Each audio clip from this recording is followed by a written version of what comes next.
Beirut, grief has turned to anti-government fury.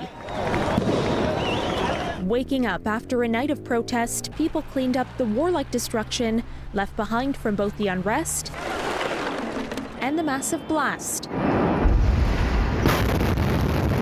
that killed at least 158 people, gutted entire neighborhoods, and compounded months of political and economic meltdown. Rebuilding Beirut will likely run into the billions of dollars. Enter French President Emmanuel Macron. World leaders owe the Lebanese people support, he told a donor conference. Lebanon is at stake. But Macron was clear. These are not blank checks for the ruling class of politicians to do what they want.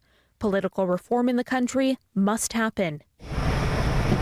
Canada and other countries have pledged to keep relief money out of hands many consider corrupt. On the streets of Beirut, calls are growing louder for the government to quit over the explosion and indications it was rooted in continued neglect.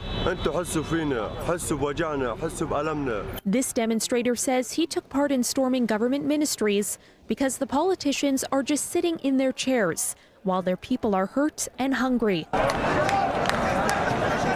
Nearby, a symbolic noose remained on display in the public square, intended as a warning to the country's political elite. Resign or hang. Protesters and police clashed in chaotic scenes as anger boiled over for a second night in Beirut. The first member of the Lebanese government to resign, the information minister. She said she was responding to the people's calls for change. For City News, I'm Caryn Ceolin.